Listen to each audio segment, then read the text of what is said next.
Hello, guys. Good evening, good morning. Hoping you're always in the best of your health. Tomorrow, bukas, Labor Day, araw ng manggagawa. Kilusang Mayo 1, KME. Ah, Ating binibigyang pagpapahalaga ang mga manggagawa sa buong Pilipinas.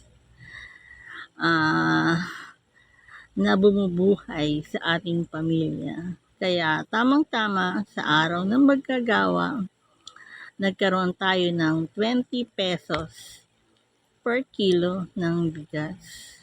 Pero nakakalungkot dahil kinokontra ito ng ating VP Sara na para lang daw sa pagkain ng hayop yung 20 pesos na bigas. Alam nyo guys, nakakalungkot to. Yung nagsusumikap ang ating President Bongbong Marcos para mapamura ang bilihin, especially ang bigas. Dahil yan ang ating pangunahing consumption, kinakain sa tanghalian at hapunan. Or minsan, agahan, fried rice, sinangag, itlog, pritong itlog, at tuyo, at kape. Yan ang ating favorite na breakfast ng mga Pilipino. Tapos, sasabihin lang ni BP Sara na yung 20 pesos daw na bigas ay para lang sa consumption, para lang daw pagkain ng mga animal sa mga baboy. Diba, napakasakit yun.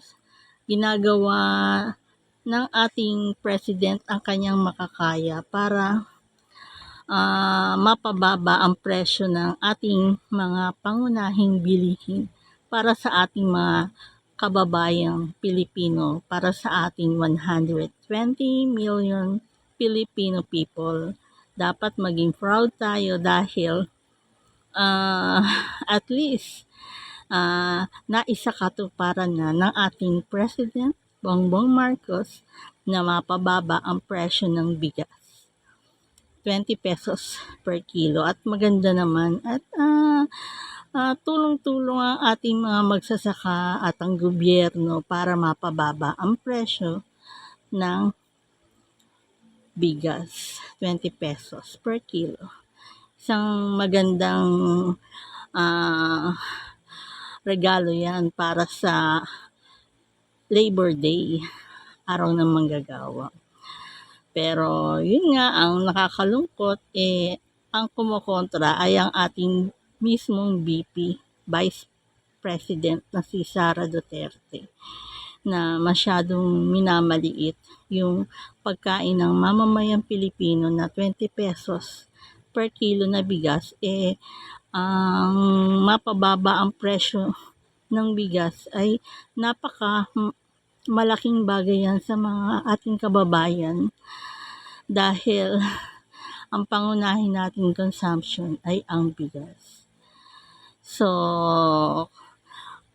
kung sinasabi ni BP Sara na para lang sa mahihirap yung 20 pesos na bigas, huwag ka naman magsalita ng ganyan, kundi dahil sa tatay mo na umutang ng 7 trillion pesos plus 1 trillion pesos na iniwan ni President Noynoy Aquino, 8 trillion pesos ang napunta sa inyong pamilya. Kung iniisip mo yung kapakanan ng 120 million Pilipino, mas mabuti pa yata, BP Sara, yung 8 trillion pesos ay isoli mo sa kaban ng bayan para mapakinabangan ng ating mamamayang Pilipino, ng ating bansa. Kung maibabalik yung ating 8 trillion pesos sa ating kaban, magkakaroon na ng 50 million to 100 million ang bawat Pilipino na budget para sa pagkain. Ang laking tulong sana kung maibabalik ni BP Sara ang 8 trillion pesos na inutang ng kanyang ama. Kaso, napakalabo. Pag yan, it's a challenge. Pag naibalik mo, BP Sara, ang 8 trillion pesos sa kaban ng bayan, isa kang mabuting Vice President. Okay. That's all. Good night and sana lagi kayong mag-iingat sa araw-araw at always God bless at sana tulong-tulong tayo para sa ikauunlad ng bansang Pilipinas at magkaisa tayo, tulungan natin ang ating President Bongbong Marcos para magkaroon tayo ng magandang kinabukasan. Tulong-tulong ang mga Pilipino para sa ikauunlad ng bansang Pilipinas. At malapit na ang ating eleksyon, May 12. Sana wag nating iboto yung mga pro-China. Dahil yung pro-China na yan yung mga illegal activities and wrongdoing ng China, katulad ng land grabbing, sea grabbing na ginagawa ng China. Sinasabi ng China na hindi lang sinasabi dahil may mga structures sa West Philippine Sea ang ginawa ng China at inaangkin ng China ang Mindanao, ang Palawan at Luzon. Pati BGC, sila raw nagpagawa Ang BGC, I think 1995 nag-i-start ng gumawa ng mga matataas na building. 2010 nag-i-start na yung paggawa ng matataas na building sa Bonifacio Global City. Hindi pa presidente si Duterte, ginagawa na yung mga building sa BGC. Paano magiging ginawa ng China yun?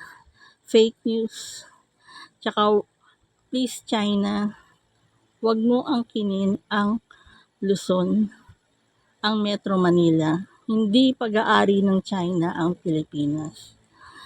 Hindi mo pa ba nakakalimutan ang nangyari sa Battle of Yultong?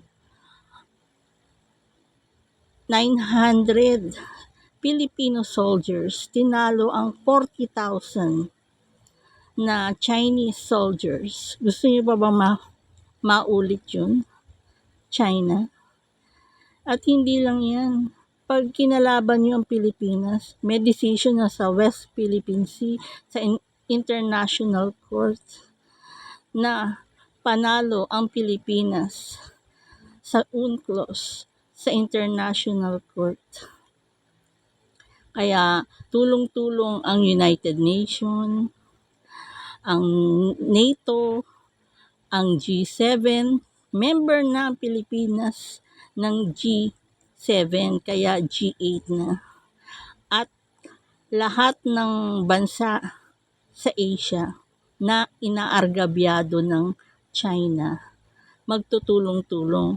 At pati buong mundo, hindi gusto ang ginagawang pananakop, pagiging selfish, pag illegal activities and wrongdoings ng China, yung land grabbing at sea grabbing ng China. Hindi gusto yan ng lahat ng bansa sa buong mundo.